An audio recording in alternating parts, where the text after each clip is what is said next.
Salut les otaku et bienvenue dans le replay, une émission qui décrypte avec vous le premier épisode d'animé récent. Cette semaine, on m'a demandé un animé de romance sans ecchi. Pas évident à trouver, mais je pense avoir quelque chose qui devrait vous plaire. Un animé empreint d'érotisme, mais sans une once de fanservice ou de ecchi. Intrigué ?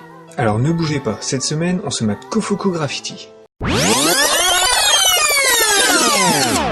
Kufuku Graffiti est avant toute chose un manga de 4 tomes écrit par Makoto Kawai et publié depuis mars 2012 au Japon. Depuis janvier 2015, il s'agit aussi d'un animé de 12 épisodes diffusé en simulcast par Crunchyroll, mais pas en France. Du coup, vous pouvez aller le télécharger sans remords. Et là, tu te demandes de quoi ça parle ? Eh ben, je vais te le dire. Je limite pas le nom. Kufuku Graffiti, ça parle de Ryu, une jeune fille qui vit seule à Tokyo et dont les deux passions sont l'art et la cuisine. Elle va alors se lier d'amitié avec 2 autres filles grâce à ses talents culinaires. Mais Kufuku Graffiti, c'est aussi un anime qui jouit de scènes empreintes d'érotisme, de sensualité, de volupté, de concupiscence. En bref, un anime qui attisera en vous toutes sortes d'appétits. Mais revenons à nos onigiri. Essuie la baffe qui coule sur ton clavier et continuons. Ryu reçoit la visite de la cousine d'une amie, Kirin, qui veut intégrer le même lycée qu'elle. Notre héroïne n'en a pas trop envie, car elle a honte de sa cuisine qu'elle juge fade et indigne d'être mangée. Sauf que Kirin, oui, c'est cette petite chose violette là. Kirin, donc, ne raffole pas des légumes, sauf que sa mère lui en sert souvent.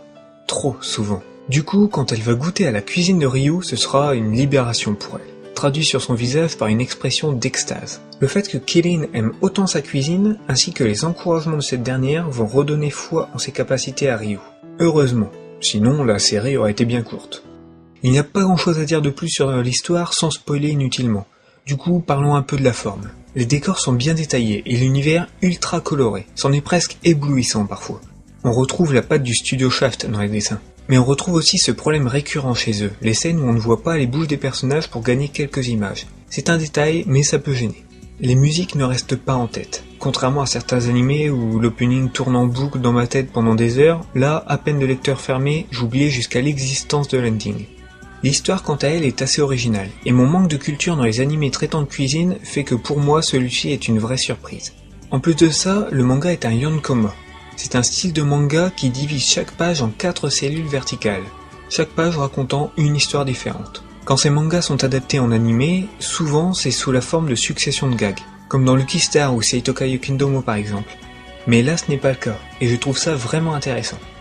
Sinon, l'animé fait son travail, il sait être drôle comme nous attendre rire. Pour les amoureux de la cuisine, il y a même quelques astuces culinaires. Un animé bien sympathique au final, mais à ne pas regarder en cas d'allergie au slice of life, ça pourrait être dangereux. C'est tout pour cette semaine, j'espère vous avoir donné envie de regarder cet animé.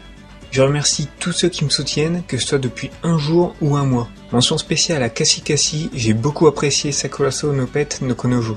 Merci à toi. En tout cas, portez-vous bien et on se retrouve la semaine prochaine pour un nouvel épisode du replay.